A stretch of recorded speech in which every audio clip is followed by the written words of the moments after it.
പീതാംബരം കരവിരാജിതരംഗചക്രകൗമോദഗീതരതിജം കരുണാസമുദ്രം രാധാസഹായമതിസുന്ദരമന്ദാസം വാതാലയേശമനിശം കൃതിഭാവയാമി. സനാതനധർമ്മ സംഹിതകൾ പങ്കുവയ്ക്കാനായുള്ള ചാനലായ നാദശ്രീയിലേക്ക് എല്ലാവർക്കും സ്വാഗതം. പ്രിയരെ, ചാനൽ സബ്സ്ക്രൈബ് ചെയ്യാനും ലൈക്ക് ചെയ്യാനും ഓർമ്മിപ്പിച്ചുകൊള്ളുന്നു. കുറച്ചിങ്ങനെ ഭഗവാന്റെ ബാലലീലകൾ അങ്ങനെ വിസ്തരിച്ചു. അപ്പോൾ കുറച്ചിങ്ങനെ കേട്ടപ്പോൾ ശിവമഹർഷി പരീക്ഷത്തിന് പറഞ്ഞു കൊടുക്കുകയാണ്. പരീക്ഷത്ത് ചോദിച്ചു, ഇതിനൊക്കെ വലിയ പുണ്യം വേണ്ടേ ശുഗമഹർഷി? ഭഗവാന്റെ അമ്മയായി തീരുക, ഭഗവാനെ സ്വന്തം പുത്രനായിട്ട് കിട്ടുക, കുളിപ്പിക്കുക, കുറിയിട്ട് കൊടുക്കുക, വസ്ത്രം മാറ്റി കൊടുക്കുക, ഇതൊക്കെ അനുഭവിക്കാൻ ഈ നന്ദഗോപരും യശോദയും എന്ത് പുണ്യമാണ് ചെയ്തത്? അങ്ങനെ വല്ല സംഭവം ഉണ്ടോ എന്നൊന്ന് അറിഞ്ഞാൽ കൊള്ളാം. ഉണ്ട്. അതിനെ പറയുകയാണ് ദ്രോണാംബസൂനാംബ്രവരോ ധരയാസഖ ഭാര്യ.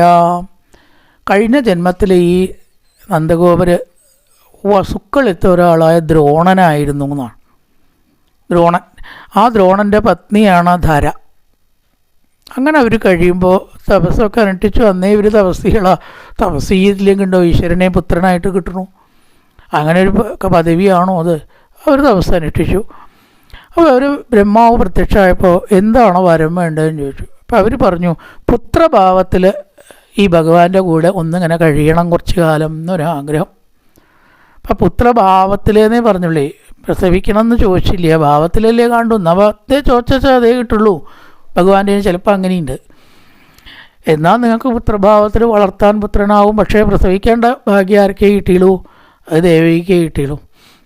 അപ്പോൾ അവർ കഴിഞ്ഞ പ്രാവശ്യത്തെ ആ ഒരു ജന്മത്തിലത്തെ തപസ് കൊണ്ടാണ് ദ്രോണരും ധരിയാണ് എന്നുള്ളത് കൊണ്ടാണ് ബ്രഹ്മവരപ്രകാരം കുറച്ച് കാലം ഭഗവാന്റെ കൂടെ പുത്രഭാവത്തിൽ കഴിയാൻ ഭാഗ്യം കിട്ടിയത് എന്നങ്ങനെ പറഞ്ഞു. അതിനുശേഷം ഈ യശോദ പ്രഭാതത്തിൽ തൈരിങ്ങനെ കടയണ ഒരു ചിത്രത്തിനെ ഇങ്ങനെ വർണ്ണിക്കുകയാണ്. എന്നുവെച്ചാൽ ഈ പണ്ട് നമ്മുടെ ഭാരതത്തിൽ മോര്, തൈര്, ഗവ്യങ്ങൾ വളരെ പ്രധാനമായിട്ടുള്ളൊരു കാര്യമാണ്. കാരണം ഈ മോര് ഇങ്ങനെ കൂട്ടുക എന്ന് ചോദിച്ചാൽ കട്ട തൈര് കൂട്ടരുത്. സാധാരണ തൈര് കൂട്ടാം, പക്ഷെ അതിന് കുറച്ചും കൂടി ചില ചിട്ടകളുണ്ട്. ആയുർവേദത്തിൽ പറയേണ്ടത് എങ്ങനെ തൈര് കൂട്ടാം, അതിനനുസരിച്ചല്ലെങ്കിൽ ദഹനക്കേട് പല പ്രശ്നങ്ങളും അതുണ്ടാക്കും. ഈ മോരിനെ അങ്ങനെ നോക്കാല്ല. ഏറ്റവും കൂടുതൽ നമുക്ക് കഴിക്കാവുന്നതും യാതൊരു നോട്ടവും ഇല്ലാണ്ട് ചതിയായാലും പ്രശ്നമില്ലാത്ത ഒന്നാണ് അത്രയും മോര്. വെണ്ണ ചേർത്ത് കളഞ്ഞത്, വെണ്ണ എടുത്ത് മാറ്റിയ മോര്. വെണ്ണ എടുത്ത് മാറ്റിയാലേ അതിന് മോര് എന്ന് പറയാൻ പറ്റും. അപ്പം അതുകൊണ്ട് നമ്മൾ കുറച്ച് തൈരെടുത്ത് സ്പൂൺ കൊണ്ട് ഇളക്കി അങ്ങോട്ടും ഇങ്ങോട്ടും ഒഴിക്കുന്നത് തെറ്റ്. ഒരിക്കലും അങ്ങനെ ചെയ്യാൻ പാടില്ല. കട്ടത്തൈര് കൂട്ടിയാൽ ദഹനക്കട അൾസർ വരെ വരാമെന്നാണ് പറയണത്. നല്ലപോലെ കടകോലുകൊണ്ട് അല്ലെങ്കിൽ ഇപ്പോഴത്തെ രീതിയിലും ഉണ്ട് ചില കലക്കൽ. അത് കലക്കി വെണ്ണ മാറ്റി അത് കുറച്ച് വെള്ളം ചേർത്ത് അതിനെ ഒന്നങ്ങനെ അയച്ചിട്ടേ കഴിക്കാം. സംസ്കൃത ഭാഷയിൽ തക്രം എന്ന് പറയും. തക്രം, ആയുർവേദ ഭാഷയിൽ തക്രം എന്ന് അതിന് പറയും. തക്രം, അതാണ് മോര് എന്നർത്ഥം. വെള്ളം കൂട്ടി വെണ്ണ മാറ്റിയ സാധനം. ഇതിന് പ്രത്യേക മണം ഉണ്ടാവും അങ്ങനത്തെ മോരിന്, ഇല്ലേ? ഈ കട്ടത്തൈര് അങ്ങോട്ടും ഇങ്ങോട്ടും ഒഴിച്ചാൽ എന്തിനാ കൊള്ളുക? അങ്ങനെ നമ്മൾ ചെയ്യണത് തെറ്റാണ്. ഒരിക്കലും അത് കഴിക്കരുത് ആരോഗ്യശാസ്ത്രപ്രകാരം. അപ്പോൾ അത് നമ്മുടെ ജീവിതത്തിലത്തെ ഒരു ഭാഗം. പണ്ടൊക്കെ വീടുകളിൽ പോയാൽ തൈര് കലക്കണ കാണാം, അല്ലേ? അപ്പം അത് ഇവിടെ ഇങ്ങനെ വർണ്ണിക്കുകയാണ്. എന്താ? ക്ഷൗമംബാസപൃഥു കടിതടേ ബിപ്രതി സൂത്രനദ്ധം പുത്രസ്നേഹസ്മൃതകുജയുഗം ജാതകമ്പം ച സുഭ്രൂ രജ്വാകർഷമഭുജചലത് കങ്കണോ കുണ്ടലേ ച സിന്നം വക്രം കവരവീളൻ മാലതീ നിർമ്മമന്ഥ. മാലതി എന്ന് പറഞ്ഞാൽ ഐശ്വര്യവതിയായിട്ടുള്ള, ഐശ്വര്യങ്ങളെല്ലാം തികഞ്ഞ, ഒട്ടും അശുഭം തീണ്ടാത്ത നല്ല ഭാവത്തിൽ എന്നൊക്കെ അർത്ഥം. പല അർത്ഥവും പറയാം മാലതിക്ക്. അങ്ങനെ ശുഭലക്ഷണയായ ആ ഐശ്വര്യവതിയായിട്ടുള്ള യശോദ തൈര് കടയണ ശബ്ദം തന്നെ വീടിന് വളരെ നല്ലതാത്ര. പക്ഷെ തൈര് കലക്കണം ഒരു വീടായെന്നാ പറയാം. തക്രം എന്നും കൂടി പറയപ്പെടുന്ന ആരോഗ്യപരമായിട്ടുള്ള മോര്, അല്ലെ? വെറുതെ ഉപ്പിട്ട് കുടിച്ചാലും നല്ലതാണ്, ചോറിൽ കൂട്ടി കുടിച്ചാലും നല്ലതാണ്. എന്ത് കാട്ടിയാലും അതുകൊണ്ട് നല്ലതേ ഉള്ളൂ. വിഭവങ്ങൾ പലതും ഉണ്ടാക്കാൻ പറ്റുമോ? അങ്ങനെയാവാം. അപ്പോൾ അതുകൊണ്ടത് ഏറ്റവും നല്ല അങ്ങനെ തൈരിനെ കടയുന്ന ചിത്രത്തിനെ അതാണ് ഐശൈവം വാസപൃതുകരിതടേ. അരക്കെട്ടിൽ തൻ്റെ വസ്ത്രമൊക്കെ അഴിഞ്ഞു പോവാണ്ടിരിക്കാൻ ഒരു കെട്ടൊക്കെ മുകളിൽ ഇങ്ങനെ കെട്ടി മനോഹരമായിട്ട് വസ്ത്രധാരണമൊക്കെ ചെയ്തിട്ടോ. പുത്രസ്നേഹസ്നുതകുജയുഗം, പുത്രനോടുള്ളതായിരിക്കുന്ന ആ സ്നേഹം കൊണ്ട് ചൊരന്ന് വരുന്ന മുലപ്പാൽ. അല്ലേ, പണ്ടൊക്കെ മുലപ്പാൽ കൊടുക്കുക എന്ന് പറഞ്ഞാൽ വളരെ അത്യാവശ്യമാണ്. അല്ലാണ്ട് ഇന്നത്തെ പോലെ പൊടി കലക്കി കൊടുക്കണ ഏർപ്പാടൊന്നുമില്ല പണ്ടേ. ഇല്ലേ, അതും ഇതും ലാറ്റോഡെക്സും അതും ഇതും കുന്തങ്ങളും ഇപ്പം എത്രയും നിശ്ചയില്ല. കപാടബദ്ധങ്ങൾ വരുന്നതും വേഗം കുട്ടി രോഗിയായി മാറുന്നതും ഇമാതിരി ഉള്ള സംഗതികളെ കൊണ്ടാണ്. അപ്പോൾ മുലപ്പാൽ തന്നെയാണ്. അപ്പോൾ അതുകൊണ്ട് ചൊരന്നു വരികയാണ് കുട്ടിയോടുള്ള സ്നേഹത്തിന്. മനസ്സിൽ മുഴുവനെ കൃഷ്ണൻ കൃഷ്ണൻ കൃഷ്ണൻ കൃഷ്ണൻ ഒറ്റ ചിന്തയുള്ളൂ. എന്നിട്ടോ രജ്വാകർഷമപുര ചല കങ്കണോ കുണ്ടലേച്ച, തൈരിങ്ങനെ കലക്കുന്നതായിട്ടുള്ള ശരീരത്തിൻ്റെ ഇളക്കം കൊണ്ട് കാതിലണിഞ്ഞതായിട്ടുള്ള കുണ്ടലങ്ങളുടെ ഇളക്കവും ഉണ്ട്. ഇളകുന്ന കുണ്ടലങ്ങൾ സ്ത്രീകൾക്ക് വളരെ ഭംഗി നൽകുന്നതാണ്. അതിൽ എപ്പോഴും പറയുന്നത് ഇളകുന്ന കുണ്ടലങ്ങൾ. രാസക്രീഡയിലും ഇപ്പോൾ സ്ത്രീകളുടെ സൗന്ദര്യങ്ങൾ വർണ്ണിക്കുമ്പോഴും ലേശം ഒന്നിങ്ങനെ തൂങ്ങി ഇളകുന്ന കുണ്ടലാണത്രേ. അങ്ങനത്തെ കർണാഭരണങ്ങൾ അത്രേ സ്ത്രീകൾക്ക് നല്ലത്. തോട ഇടുക എന്ന് പറയും ചില ആൾക്കാർ. ഇളകാതെ കാത്തിൽ കയറ്റിയിട്ട് അവിടെ ഇടുക അല്ലേ. സ്റ്റഡ്, സ്റ്റാർ, തോട. ഇത് പക്വത വന്നവരും പ്രായമുള്ളവരും ആണ് ധരിക്കുക. അത് അത്രയും സൗന്ദര്യമായിട്ട് അങ്ങനെ വർണ്ണിക്കില്ല. ഫിക്സഡായിട്ട് നിൽക്കുന്നതിനേക്കാൾ ഇളകുന്ന കുണ്ടലങ്ങൾ അല്ലേ, അതും കൂടെ കഴുത്തിങ്ങനെ തിരിക്കുമ്പോൾ അതൊന്നിങ്ങനെ ഇളകുന്ന കുണ്ടലങ്ങൾ ധരിക്കുന്നതാണ് സ്ത്രീകൾക്ക് പൊതുവേ സൗന്ദര്യത്തിൻ്റെ ഒരു സിമ്പിളായിട്ട് കണക്കാക്കിയത്. അതാണ് ഇവിടെ കങ്കണവും കുണ്ടലേശ. കയ്യിലിട്ടതായിരിക്കുന്ന വളകൾ പരസ്പരം കൂട്ടിമുട്ടുണ്ട്. കാരണം ഒരു കലത്തിൽ നിറച്ചും തൈര് നിറച്ച് അതിൽ കുറച്ച് വെള്ളം ഒഴിച്ച് കടകോല് നടുക്ക് നിർത്തി. കടകോല എന്നൊക്കെ പറഞ്ഞാൽ തന്നെ ഇപ്പോഴത്തെ ആൾക്കാർക്ക് നിശ്ചയില്ല. കാരണം സ്വിച്ച് അമർത്തുക, അത് ഭയങ്കര ശബ്ദം ഉണ്ടാക്കിയിട്ട് തിരിയും. നമുക്കത് നിന്ന് കിട്ടിയാൽ മതി എന്നാവും അല്ലേ. ആ മിക്സിയുടെ സാധനത്തിലിട്ടിട്ടൊക്കെ എന്നെക്കൊല്ലേ കടയുമ്പോഴേ പണ്ട് അങ്ങനെയൊന്നുള്ള ശബ്ദങ്ങളൊന്നുമില്ല. വർത്തമാനം പറഞ്ഞാൽ അങ്ങോട്ടും ഇങ്ങോട്ടും കേൾക്കുന്ന വിധം, അടുക്കളയിൽ മാത്രം ഒതുങ്ങുന്ന ശബ്ദം അല്ലേ. കടകോല് കുത്തി നിർത്തി ഒരു കയറ് കെട്ടി കട്ടിൽക്കാലിനോട് ചേർത്ത് കെട്ടിയിട്ട് ഇങ്ങനെ അങ്ങോട്ടും ഇങ്ങോട്ടും ചെറിയൊരു ശബ്ദം ഉണ്ടാവും. നല്ല സുഖമായിരിക്കും ശബ്ദം കേൾക്കാമെന്നാണ്. അങ്ങനെ ഇളകുന്ന കർണാഭരണങ്ങളോടുകൂടി രജ്വാകർഷബകുല ചലൽ, ആ കയറ് അങ്ങോട്ടും ഇങ്ങോട്ടും വലിക്കുന്നത് കൊണ്ടുള്ള കുണ്ടലത്തിൻ്റെ ഇളക്കം കൊണ്ടും അല്പമായിരിക്കുന്ന വിയർപ്പ് കണങ്ങൾ, ചെറിയ അധ്വാനം തടിച്ച സ്ത്രീകൾ വേഗം വിയർക്കുമല്ലോ, ആ വിയർപ്പ് കണങ്ങൾ ശ്രമഭുജ ചലത് കങ്കണവും കുണ്ടലേശ, ആ കുണ്ടലങ്ങളോടുകൂടി മഹലതി അതാണ് സിന്നം വക്രം, കുറച്ചങ്ങനെ ക്ഷീണിച്ചതായിട്ടുള്ള മുഖത്തോടുകൂടി. പല പണികളുണ്ട്, ഇന്നത്തെ പോലെ മെഷീനൊന്നുമില്ല എല്ലാറ്റിൻ്റെയും. അപ്പം അങ്ങോട്ടോടിയിട്ടും ഇങ്ങോട്ടോടിയിട്ടും കുട്ടികളെ നോക്കിയിട്ടും ക്ഷീണം ഉണ്ടാവും. അതാണ് സിന്നം വക്രം കപരവികളൻ മാലതീ നിർമ്മമന്ഥ. അങ്ങനെയാണ് ആ തൈരൊക്കെ കടഞ്ഞത് അല്ലേ. ഭട്ടേരിപ്പാട് നാരായണീയത്തിലും പറയും ഏകദാതി വിമാതകാരിണീം മാതരം സമുപദേയി വൻ ഭവാൻ തന്യലോലുപതയാ നിവാരയൻ അംഗമേത്യപിവാൻ പയോധരോ. നല്ല വൃത്തങ്ങളാണ് നാരായണീയത്തിൽ സുഖമായിട്ട് ഓരോ ദശകം അല്ലേ പല വൃത്തങ്ങളിൽ ഇങ്ങനെ എഴുതിയിരിക്കണു. ദതിവിമാതകാരിണിയായിട്ടുള്ള ആ യശോദ തൈര് കടയുന്നതിൽ ശ്രദ്ധാലുവായിരിക്കെ ഭഗവാൻ എന്ത് ചെയ്തു, തനിക്കിപ്പോൾ തൈരൊക്കെ അവിടെ നിൽക്കട്ടെ, കുറച്ച് കുടിക്കണം, അതാണ് ഇഷ്ടം എന്നിങ്ങനെ പറയാൻ പറ്റുമോ? പറയാറാവണേ ഉള്ളൂ. വിരൽ വായിലേക്ക് വയ്ക്കുക, അതാണല്ലോ കുട്ടിക്ക് എന്തെങ്കിലും വേണമെന്ന് തോന്നാൻ ഭഗവാൻ തന്നെ കാണിച്ചു കൊടുത്തൊരു മാർഗ്ഗമാണ്. മെല്ലൊരു വിരൽ അല്ലേ, ചെറിയ കുട്ടികൾ ആ വിരലിങ്ങനെ കുടിക്കണതാണ് തന്നെ ഒരു കൗതുകമാണ്. വേഗ യശോദ എന്ത് ചെയ്തു, മടിയിൽ വെച്ചു, മുലപ്പാലാണ് കൊടുക്കുകയാണ്. എന്നിട്ടും കടയുണ്ട്. അപ്പം എന്താ പറയുക, ഇങ്ങനെയാണ് കടയണത്. യാനി യാനി കഗീതാനി തത്ബാലചരിതാനി ച തതി നിർബന്ധനേ കാലേ ഭരന്തീതന്യഗായഥാം. ഭഗവാന്റെ പാട്ടുകളുണ്ട്, അതൊക്കെ ഇങ്ങനെ രാവിലെ പാടുക. ഈ രാവിലെ പാടുന്ന ചില പാട്ടുകളൊക്കെ വീട്ടിലൊക്കെ പാടിയിട്ടാണ് സ്ത്രീകൾ പണിയെടുക്കുക. കുളിച്ചിട്ടേ അടുക്കളയിൽ കിടക്കാവൂ ഒക്കെ പണ്ടത്തെ നിയമമാണ്. എന്തെങ്കിലും ഈശ്വര കീർത്തനങ്ങൾ പാടും. കണി കാണും നേരം കമലാനേത്രൻ്റെ നിറമേറും മഞ്ഞത്തുകിലാർത്തി കനക കിങ്ങിണി വളകൾ മോതീരം അണിഞ്ഞു കാണേണം ഭഗവാനെ ലേ നരനായി ഇങ്ങനെ രാവിലെ പാടേണ്ട പാട്ടാത്രേത്. ഇതൊക്കെ അധികം രാവിലെ തന്നെ വേണം, ആ സമയത്തിനും പ്രാധാന്യമാണ്. അപ്പം അതൊക്കെ ഇങ്ങനെ പാടി യാനി യാനി ഹഗീതാനി തത്ബാലചരിതാനി ചാം. ആ ഭഗവാൻ അവിടെ തന്നെ ഉണ്ട്. നമ്മളെവിടെയുള്ള ഭഗവാനെ കീർത്തിക്കുമ്പോൾ യശോദ തൊട്ട് തൻ്റെ അടുത്തുള്ള ഭഗവാന്റെ പാട്ടുകൾ, ഭഗവാന്റെ അവദാനങ്ങളെ കീർത്തിച്ചു കൊണ്ടുള്ളതായിരിക്കുന്ന പാട്ടുകളൊക്കെ അങ്ങനെ പാടി അങ്ങനെ സുഖമായിട്ട് തൈര് കലക്കായിരുന്നു എന്ന് പറയാം. അപ്പം എന്തായി, പാല് തിളച്ച് പോണത് വാങ്ങി വയ്ക്കാൻ വേണ്ടിയിട്ട് യശോദ ആ ഉണ്ണിയെ നിലത്ത് ഇറക്കിയിട്ട് ഒരൊറ്റ ഓട്ടം.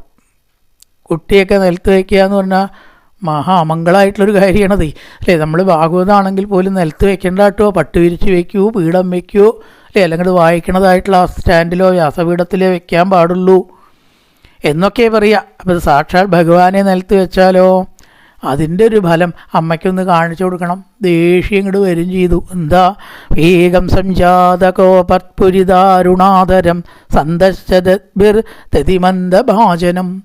വേഗം ഒരു കല്ലെടുത്തിട്ട് കൊടുത്തു. അത്രേ തൈർക്കലം, അത്രേ തൈര് നിശ്ചല്യ. അവിടെയൊക്കെ ധാരാളം തൈരുണ്ട്, അത്ര പശുക്കളാണ്. അപ്പം അത് ഓരോ ദിവസം അനവധി അല്ലേ. പണ്ടൊക്കെ ഈ നാരായം കണക്കാ പറയുക. ഇടങ്ങഴിയുണ്ട്, നാരായമുണ്ട്, 6 നാഴി അത്രയും ഒരു നാരായം. അപ്പം അത്രയും നാരായ കണക്കിന് തൈരാണ്. എങ്ങനെയായത്, ഒരൊറ്റ കുത്ത് കല്ലെടുത്തിട്ട് അവിടെ കളിക്കോപ്പുണ്ട് എന്നാണ് പറയണത്. അതെടുത്ത് മൃഷദ പറഞ്ഞു അശ്രുത അശ്മന എന്ന് പറഞ്ഞാൽ കല്ലിൻ്റെ ഒരു കളിക്കോപ്പ് എന്തോ എടുത്തിട്ട് ഒരു കുത്തിയതോടുകൂടി തൈർക്കുളം പൊട്ടി തൈര് മുഴുവനും അവിടെ പോയി. അപ്പോൾ വട്ടേരിപ്പാട് അവിടെ പ്രയോഗിച്ചു. ഇത്രേ ശരിക്കും പറഞ്ഞത് പറയുകയാണെന്ന് വെച്ചാൽ കടകോലുകൊണ്ട് അടിച്ചു എന്നാണ് പറഞ്ഞേക്കുന്നത്. നന്ദനം ദേതി കടകോലുകൊണ്ട് അടിച്ചു എന്നാണ് പറഞ്ഞത്. അതാണ്ട് എഴുതിയപ്പോൾ അദ്ദേഹത്തിന് തോന്നി, അയ്യോ ഭാഗവതത്തിൽ കല്ലേന്നും പറഞ്ഞു, താനിപ്പോൾ എഴുതിയതെന്താ കടകോലുകൊണ്ട് കലം പൊട്ടിച്ചു എന്നാ, വെട്ടി മാറ്റി എഴുതിയാലോ എന്ന് തോന്നി അദ്ദേഹത്തിന് എന്നാ. അയ്യോ അപ്പോൾ ശ്രീകോവിൽ ശരീരം ഉണ്ടായി. വേണ്ട വട്ടേരി, വീശി അടിക്കാൻ സുഖം കടകോൽ തന്നെയാണ് അല്ലേ. കല്ലുകൊണ്ട് ഇങ്ങനെ കുത്തനെക്കാട്ടിലും വീശി അടിക്കാൻ സുഖം എന്തുകൊണ്ടാണ്, ബാറ്റൊക്കെ അല്ലേ ബോളൊക്കെ അടിക്കണ പോലെ ആ കടകോല പദം മാറ്റണ്ട എന്ന് പറഞ്ഞു എന്നാണ് എഴുതിക്കേണ്ട. എഴുതി കഴിഞ്ഞപ്പോൾ അദ്ദേഹത്തിന് കല്ല് നല്ല ഭാഗവതം മൂലം നോക്കുമ്പോൾ വൃഷത അശ്മന എന്നാണ്. അശ്മൻ എന്ന് പറഞ്ഞാൽ കല്ലാണ്. അത് അങ്ങനെ തന്നെയാണ്. അപ്പോൾ അവിടെയും പറഞ്ഞിരിക്കുന്നത് കടകോല് എന്നാണ് നാരായണീയത്തിൽ ഉദ്ദേശിച്ചത്. അങ്ങനെ ചില അരുളിപ്പാടുകൾ ഉണ്ടായിട്ടുണ്ട്. അദ്ദേഹം എഴുതിയതാവും ശരി എന്നാണ്. അദ്ദേഹത്തേക്കാൾ ശരി അദ്ദേഹത്തിനാണ് ഭഗവാൻ സ്ഥാനം കൊടുത്തിരിക്കുക. അങ്ങനെ അപ്പം എന്താ എന്ന് ഭഗവാന്റെ അശരീരി ഉണ്ടായിരുന്നു. അതങ്ങനെ ഇരുന്നോട്ടെ, ഈ മാറ്റാനും തിരിക്കാനും ഒന്നും പോണ്ടാന്നുള്ള വാക്കുകൾ പല സ്ഥലത്തും കിട്ടിയിരിക്കണമെന്ന്. അപ്പോൾ അവിടെ കടകോല എന്നാണ് കാണുക. അപ്പോൾ ഇവിടെ എന്താ ചോദിക്കുക, കല്ല് എന്നാണ് പറഞ്ഞത് എന്ന് വിചാരിക്കേണ്ട, കല്ലായിട്ട് തന്നെ ഇവിടെ പറഞ്ഞിരിക്കുന്നത്.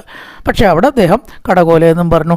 ഭഗ്നം ബിലോക്യ കർമ്മതൽ ചകാസതം ചാപിനതത്ര പശ്യതി. താൻ പാലൊക്കെ വാങ്ങി വെച്ച് മടങ്ങി ഇവിടെ വന്നു. എന്തുണ്ടായി, അല്പം പാലിന് വേണ്ടി സച്ചിദാനന്ദ ബ്രഹ്മത്തിനെയാണ് ഉപേക്ഷിച്ചത്. അതിൻ്റെ ഫലം അമ്മയ്ക്കൊന്ന് കാണിച്ചു കൊടുക്കണ്ടേ എന്ന് വിചാരിച്ചിട്ട് എന്താ കണ്ടത്, നിറയെ തൈര് നിലത്ത് പോയിട്ടുണ്ട്, കലം കഷ്ണം കഷ്ണമായിട്ട് കിടക്കുന്നു. ഇപ്പം ഇത്രയും ഗോപന്മാരും ഗോപികളും തൻ്റെ കുട്ടിയെക്കുറിച്ച് ആക്ഷേപം പറഞ്ഞപ്പോൾ യശോദ വിശ്വസിച്ചില്ല. അത്രയ്ക്കൊക്കെ ഉണ്ടാവുമോ, കുട്ടികളാകുമ്പോൾ കുറച്ച് വികൃതി ഉണ്ടാവും, അല്ലെങ്കിൽ എന്തിനാ കൊള്ളുക, അത്രേ ചിന്തിച്ചുള്ളൂ. പക്ഷേ ഇപ്പം തോന്നി അവർ പറയണത് കുറ്റമല്ല, എൻ്റെ കയ്യിൽ കുറച്ച് കോപ്പുണ്ട്. ആ സ്വന്തം അനുഭവം വന്നതായിട്ടുള്ള സമയത്ത് ഒന്ന് ശിക്ഷിക്കണം എന്നൊരു മനോഭാവം. എന്നിട്ടോ തിരയുകയാണ്. അങ്ങനെ തിരയുമ്പോൾ ഉണ്ടോ ഭഗവാനെ കാണുന്നു. നല്ല കള്ളത്തരണ്ട്, എവിടേക്കൊക്കെ പോയി എന്ന് യശോദയ്ക്ക് പെട്ടെന്ന് പിടികിട്ടരുത്. അതിനെന്ത് ചെയ്തു, തൈരിൽ ചവിട്ടി 2 അടി പടിഞ്ഞാട്ടും 2 അടി കിഴക്കോട്ടും 2 അടി വടക്കോട്ടും 2 അടി തെക്കോട്ടും വെച്ചു. എല്ലാ ദിക്കിലേക്കും ഉണ്ടാ കാലടിപ്പാടുകൾ. ഏതിയെപ്പോഴും ഏതിയെ പോയാലാണ് കിട്ടുക. എന്തായാലും വടക്ക് ഭാഗത്തേക്ക് പോകാമെന്നും പറഞ്ഞ് നേരെ അവിടെ പോയി നോക്കിയപ്പോഴോ അവിടെ നിൽക്കണ്ട കള്ളൻ. ഉലൂഖലാംഗ്രേരുപരി വ്യവസ്ഥിതം മർക്കായ കാമം ദദം ശിശിസ്ഥിതം. ഉരലിൻ്റെ മുകളിലിരുന്നിട്ട് അടുത്ത് വരുന്നതായിട്ടുള്ള കുരങ്ങന്മാരെ കാക്ക എല്ലാവർക്കും കുറേശ്ശെ വെണ്ണ കൊടുക്കുന്നുണ്ട്. ഇന്ന് നിങ്ങൾക്ക് കിട്ടലില്ല, ഒരു ദിവസമെങ്കിലും നിങ്ങൾക്ക് ഇത്തിരി തിരട്ടേച്ചിട്ടാണെന്നുള്ള ഭാവേന അവർക്കൊക്കെ കുറച്ച് കൊടുക്കണമുണ്ട്. ഇടയ്ക്ക് താനും സാരും നോക്കിയിട്ടാണ് കൊടുക്കണേ. യജ്ഞബുക്കല്ലേ, താൻ കഴിച്ചതിൻ്റെ ബാക്കി ഇവർ കഴിച്ചാൽ അത് പ്രസാദമായി. അപ്പോൾ അവർ ഹോമം ചെയ്യാണ്ട് ഈ സൽക്കർമ്മങ്ങൾ ചെയ്യാതെ തന്നെ ഭഗവാൻ കഴിച്ചതായിട്ടുള്ളതിൻ്റെ പ്രസാദം അവർക്ക് അനുഭവിക്കാനുള്ള ഭാഗ്യം ഉണ്ടായി എന്ന് പറയുകയാണ്. അങ്ങനെ അവർക്കൊക്കെ തന്നെ കൊടുത്തു. ഹയ്യംഗവം ശൗര്യ വിശങ്കിതക്ഷണം നിരീക്ഷവച്ചുതമാകമച്ചനൈ. ഇപ്പം തന്നെ അതഞ്ചം എന്നങ്ങനെ വിചാരിച്ച് കൈ കൂട്ടി പിടിച്ച് 2 കൊടുത്താലോ. ഒരു വടി ഇങ്ങോട്ട് തപ്പി കയ്യിൽ കിട്ടി. വേഗം അടിക്കാൻ ഓങ്ങുമ്പോണ്ടോ ആ യശോദയ്ക്ക് തല്ലാൻ തോന്നുന്നു.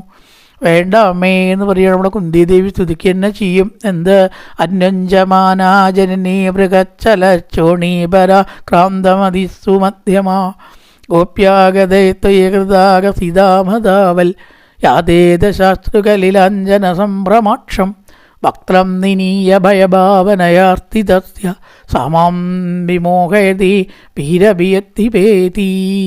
സർവേശ്വര, ആ കുട്ടിയായിരുന്ന സമയത്ത് യശോദയുടെ തല്ല് അല്ലെങ്കിൽ അടി ശിക്ഷയെ പേടിച്ച് രണ്ട് കണ്ണിന്നും വെള്ളം ഒഴുകി അയ്യോ അമ്മേ വേണ്ട കേട്ടോ വേണ്ട, ഞാൻ ഇനി ചെയ്യില്ല കേട്ടോ വേണ്ട എന്ന് പറയുമ്പോൾ യശോദയ്ക്ക് തല്ലാൻ തോന്നില്ല. ആ കുട്ടിയുടെ പരാധീനത കാണുമ്പോൾ ആർക്കെങ്കിലും ഒന്ന് വടി പ്രയോഗിക്കാൻ തോന്നുമോ? അപ്പോൾ യശോദ വടി കളയും. പാവം ഇനി തല്ലണ്ടാവും വിചാരിച്ചിട്ടേ വടിയിട്ട് കളയുമ്പോൾ പറയും ഇപ്പോഴേക്ക് പേടിയില്ല, കൈകൊണ്ട് അമ്മ തല്ലിയപ്പോൾ അത്രയേ വേനിക്കുള്ളൂ, നല്ല ഉറപ്പുണ്ട്. കൈകൊണ്ട് തല്ലലും വടികൊണ്ട് തല്ലലും ആയ കുട്ടികൾക്ക് ഏതിനെ പിടി വടിപ്പം ഞാൻ എടുക്കുന്ന പറയാല് ദേഷ്യം. എന്നാൽ വടി എടുക്കുമ്പോഴാണ് ഒന്ന് അധികം പേടി വരിക. കൈകൊണ്ട് തല്ലിയപ്പോൾ അമ്മ ഇങ്ങനെ കൊണ്ടുവരും, അടുത്തെത്തുമ്പോഴേക്ക് ഇങ്ങനെയാവുള്ളൂ എന്ന് നല്ലോണം അറിയേ. പക്ഷേ വടിയാകുമ്പോൾ അങ്ങനെയല്ലോ.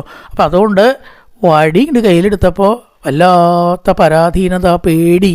സർവേശ്വര, ആ ഒരു ഭാവം ഏതൊരാളെയാണ് മോഹിപ്പിക്കാതിരിക്കുക. സാമാമ്പി മോഹയതി ബീരബി എത്തിവേദി. ശരിക്കും പറയുകയാണെച്ചാൽ ഭഗവാനെ വിചാരിച്ചാൽ എല്ലാവർക്കും എല്ലാ പേടിയില്ലാണ്ട് യോഗ ചെയ്യുക. കൃഷ്ണ രാമാന്ന് ജപിച്ചോളൂ, നാരായണ കവചം ചൊല്ലിക്കോളൂ, വിഷ്ണു സഹസ്രനാമം ചൊല്ലിക്കോളൂ, എല്ലാ ഭയവും അനാമയവും ആപത്തും ഇല്ലാതാവും. ആ ഭഗവാന് ഒരു വടിയെ കണ്ടിട്ട് പേടിച്ചു എന്ന് പറഞ്ഞാൽ ഇത് ശരിയാണോ? അമ്മയെ കബളിപ്പിക്കുകയല്ലേ ഭഗവാനെ അങ്ങ് ശരിക്കും ചെയ്തത്? യശോദ അതിൽ ശരിക്കും വീഴുകയും ചെയ്തു. വടിയാണ് കളഞ്ഞപ്പോഴോ എനിക്കിപ്പോൾ പേടിയില്ല. അപ്പോൾ യശോദ വടിയെടുത്തു. എന്നെ നീ കബളിപ്പിക്കുകയല്ലേ, എനിക്ക് വടി രണ്ടാമത് എടുക്കാൻ അറിയാം. വീണ്ടും വടിയെടുക്കുമ്പോൾ വേണ്ട അമ്മേ വേണ്ട അമ്മേ വേണ്ട അമ്മേ. അപ്പോൾ വടി കളഞ്ഞു. അപ്പോൾ പേടിയില്ല. ഇങ്ങനെ പല പ്രാവശ്യം വടി കളയിപ്പിച്ചു, പല പ്രാവശ്യം വടി എടുപ്പിച്ചു. എത്ര പ്രാവശ്യം ചെയ്തു ഭഗവാനെ ഇതൊക്കെ എന്നുള്ള നിലയ്ക്കാണ് അനവധി പ്രാവശ്യം. അവസാനം എന്ത് ചെയ്തു? കയറുകൊണ്ട് കെട്ടിയിടാം എന്നാണ് തീരുമാനിച്ചു. കള്ളന്മാർക്ക് ഏറ്റവും നല്ല ശിക്ഷ എന്താ? തടവിലാക്കുക തന്നെ. അരയിലാണ് കെട്ടി. അത് വേഗം വിരലുമ്പിൽ കെട്ടിയത് വേഗം കഴിഞ്ഞു. അരയിൽ കെട്ടുമ്പോഴാണ് ഒരു അത്ഭുതം ഉണ്ടായത്. ദങ്കുലോനം അഖിലം കിലൈട്ടത ദങ്കുലോനമഭൂത്തേന സന്തതന്യച്ച ഗോപിക. കുറച്ചൊരു വലിപ്പം കുറവ്, 2 വിരൽ നീളാത്രേ. അപ്പോൾ ഒരു കയറ് കൊടുന്ന് ഏച്ചു നോക്കിയപ്പോൾ അപ്പോഴും ഉണ്ട് അതേപോലെ. ഇങ്ങനെ അനവധി കയറുകളൊക്കെ കൊണ്ട് പണ്ട് ഹനുമാൻ്റെ വാലിൽ ശീല ചുറ്റിയപ്പോഴും അങ്ങനെ ഉണ്ടായത്. അവർക്ക് ആകെ വേണ്ടിയിരുന്നില്ല നഹില്ല. രാജ്യത്തില്ലാത്ത പുതപ്പും കമ്പിളിയും തുണിയും ഒക്കെ ചുറ്റിയിട്ടും ഉണ്ടോ ഹനുമാൻ മതിയാവണു? അതേപോലെ എത്ര കയറ് കൊടുന്നിട്ടും അത് എത്താത്തതിൽ വല്ലാതെ അത്ഭുതവും ശങ്കയും യശോദയ്ക്ക് ഉണ്ടായി. ഇനിയിപ്പോൾ എന്താ ചെയ്യുക? അതെന്താ ചോദിച്ചു കഴിഞ്ഞാൽ, ഭഗവാനെ കെട്ടാൻ നമുക്കെല്ലാം സാധിക്കും, എൻ്റെ നിയന്ത്രണത്തിലാണ് ഭഗവാൻ എന്നൊക്കെ നമ്മുടെയൊക്കെ വിചാരം. ഞാൻ അങ്ങനെ ചെല്ലുണ്ട്, ഇങ്ങനെ ചെല്ലുണ്ട്, അത്ര അമ്പലത്തിൽ പോയി, ഇത്ര അമ്പലത്തിൽ പോയി, ഇതൊക്കെയാണ് ഈ കയറുകളെ. ഇതുകൊണ്ടൊന്നും ഭഗവാനെ കിട്ടിക്കൊള്ളണമെന്നില്ല. ഭഗവാൻ എന്തുകൊണ്ടാണ് നമുക്ക് വശമാവുക എന്ന് ആർക്കും ശരിക്കും പറയാൻ പറ്റില്ല. ചിലർ വിളിച്ചാൽ അവിടെ ഉണ്ടാവും അല്ലേ. കുറൂരമ്മയുടെയൊക്കെ അവിടെ കൂടെ നടക്കുമായിരുന്നു. പൊറുതി മുട്ടിയിട്ട് കാലം കൊണ്ട് അടച്ചു വെച്ചു എന്നൊക്കെ നമ്മൾ കേട്ടിട്ടുണ്ട്. ഇങ്ങനെ കൃഷ്ണനെ കൂടെ കിട്ടാൻ കുറൂരമ്മ വേദം പഠിച്ചിട്ടുണ്ടോ, ബാക്കി കാര്യങ്ങൾ ചെയ്തിട്ടുണ്ടോ എന്നൊക്കെ ചോദിച്ചാൽ സംശയമാണ്. പക്ഷേ ഭക്തി കൊണ്ട് കെട്ടാൻ പറ്റി. അല്ലാണ്ട് എന്നും ഭഗവാനെ കിട്ടൂല. ആരുടെ കൂടെ വരും, ആരുടെ കൂടെ വരില്ല, ഇതൊന്നും നമുക്ക് പറയാൻ പറ്റുമോ? അപ്പോൾ അനവധി കയറുകളെ കൊണ്ടും കിട്ടാത്തതായത് കൊണ്ട് എന്ത് ചെയ്തു? അല്ലാതെ പരവശയായി വേർത്തു ക്ഷീണിച്ചു. അപ്പോൾ ആദ്യത്തെ കയറന്നെ മതിയാവും ചെയ്തു എന്നാണ്. അപ്പോൾ ഈ ഭക്തി ഉണ്ടാവുക, വിനയം മനസ്സിലുണ്ടാവുക, ഈ 2 ഉണ്ടെങ്കിലേ ഭഗവാനെ കെട്ടാൻ പറ്റൂ. വേറെ കയറുകൊണ്ടൊന്നും ഭഗവാനെ കെട്ടാൻ പറ്റില്ല എന്ന് പറഞ്ഞാൽ ആ ഒരു തത്വത്തെയും കൂടി ഇവിടെ കാണിച്ചു അല്ലേ. ഭക്തി ഉണ്ടാവുക, അതുപോലെ ജ്ഞാനോ അല്ലച്ചാൽ വിനയോ എന്തെങ്കിലും, ആ 2 കാര്യങ്ങളാണ്. ഭക്തിജ്ഞാന വൈരാഗ്യങ്ങളെ കൊണ്ടേ ഭഗവാനെ നമുക്ക് കെട്ടിക്കൂട്ടാൻ പറ്റുള്ളൂ, അല്ലാത്തതുകൊണ്ടൊന്നും പറ്റില്ല. ഏതായാലും അവിടെ കെട്ടിയിട്ടപ്പോൾ ഭഗവാൻ അമ്മയുടെ പോവുകയും ചെയ്തു. മെല്ലെ ആ ഉരൽ ഇങ്ങനെ വലിച്ച് പുറത്തേക്ക് ഇങ്ങനെ നടന്നു. എന്നിട്ടോ 2 നീർമരുത് വൃക്ഷങ്ങളിങ്ങനെ കാണുകയാണ്. പുരാനാരദശാപേന വൃക്ഷതാം പ്രാപിതോ മതാൻ. അഹങ്കാരം കൊണ്ട് അല്ലേ, കുബേരൻ്റെ മക്കളായിരുന്നത്. അപ്പോൾ അവർ മഹാന്മാരെ കളിയാക്കിയത് കൊണ്ട് മരമായിട്ട് നിന്നു.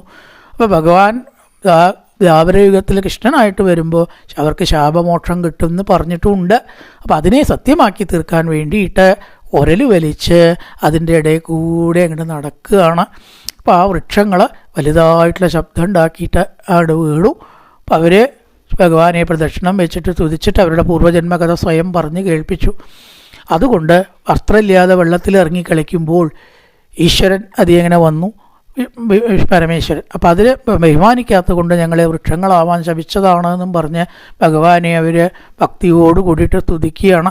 കൃഷ്ണ കൃഷ്ണ മഹായോഗിൻ ത്വമാദ്യ പുരുഷപര വ്യക്താവ്യക്തമിതം വിശ്വം രൂപം ദേവരാമണാവിദു. സർവേശ്വര ബ്രഹ്മസ്വരൂപിയായിട്ടുള്ള ഭഗവാനാണ് അങ്ങ് എന്ന് ഇതാ ഈ സ്വരൂപം വ്യക്തമാക്കുന്നുണ്ടല്ലോ. ദേഹം, ആത്മാവ്, ഇന്ദ്രിയങ്ങൾ, കാലം മുതലായിട്ടതെല്ലാം അവിടുന്ന് തന്നെ ഇല്ലേ എന്നാണ്. മഹത്തത്വം, പ്രകൃതി, അതുപോലെ തന്നെ സത്വരജസ്തമോ ഗുണങ്ങൾ എല്ലാം അവിടുന്ന് തന്നെയാണ്. വാസുദേവനും എല്ലാറ്റിൻ്റെയും നാഥനുമായിട്ടുള്ള അവിടത്തേക്ക് നമസ്കാരം. ഏതൊരു ഭഗവാനെയാണോ ശരീരത്തിലിരിക്കുന്നവർ അവതാരങ്ങളിൽ കൂടെ മാത്രം അറിയുന്നത്, ഈ അവതാരങ്ങളെ കൊണ്ട് ഭഗവാൻ ഒരു കാര്യമില്ല, ആവശ്യമില്ല. പിന്നെ എന്തിനു വേണ്ടിയിട്ടാണ് അവതാരങ്ങൾ എടുക്കണത്? ശരീരം എടുത്തതായിട്ടുള്ള നമുക്ക് അങ്ങനെ കാണാനേ പറ്റൂ. കൃഷ്ണൻ്റെ കഥ കേൾക്കണം, കഥകളുണ്ടാവണ്ടേ? കൃഷ്ണനെ കീർത്തിക്കണം, കഥകളുണ്ടാവണ്ടേ? ഇതിനൊക്കെ കൃഷ്ണന് മഹാത്മ്യം ഉണ്ടാവാൻ വേണ്ടിയിട്ടാണ് സ്വരൂപം എടുത്തിരിക്കുന്നതും ഓരോ ലീലകൾ നെട്ടിയെടുത്ത് ഭക്തന്മാർക്ക് വേണ്ടിയിട്ടാണ്. ഭഗവാൻ ഇതിൻ്റെ ഒന്നും ആവശ്യമില്ല എന്ന് പറയുകയാണ്. നമ പരമകല്യാണ നമ പരമമംഗള വാസുദേവായ ശാന്തായ യദൂനാംബദേ നമ. പരമമംഗള സ്വരൂപനായിരിക്കുന്ന അവിടത്തേക്ക് നമസ്കാരം. വാസുദേവനും ശാന്തനും യദുക്കളുടെ പതിയുമായിരിക്കുന്ന അവിടത്തേക്ക് നമസ്കാരം. ഇനി ഒരു പ്രാർത്ഥനയാണ്. എന്താത്? വാണീ ഗുണാനുകഥനേ ശബണൗ കഥായാം അർത്ഥൗ ച കർമ്മസു മനത്തവ പാദയോർന്ന പ്രത്യാം ചിരത്തവ നിവാസ ജഗത് പ്രണാമേ തിട്ടിഷ്ടതാ ദർശനേ തു ഭവത്തനൂനാം. ഞങ്ങളുടെ ശബ്ദങ്ങളെ കൊണ്ട് അങ്ങയെ സ്തുതിക്കാനായിട്ട് സാധിക്കണേ. പിന്നെയോ ചെവി കൊണ്ട് സദാ ഈശ്വര കഥകൾ കേൾക്കാൻ ശവണവും കഥായാം അത്തൗ ച കർമ്മസു മനത്തവപാദയോർന്ന. കൈകളെ കൊണ്ട് അങ്ങയുടെ പൂജ, ഈശ്വരമായിട്ട് ബന്ധപ്പെട്ട പ്രവൃത്തികൾ ചെയ്യാനായിട്ട് സാധിക്കണേ. മനസ്സുകൊണ്ട് അവിടുത്തെ പാദത്തെ സ്മരിക്കാനായിട്ടും മനസ്തവ പാദയോർന്ന, പാദങ്ങളെ ചിന്തിക്കാനും.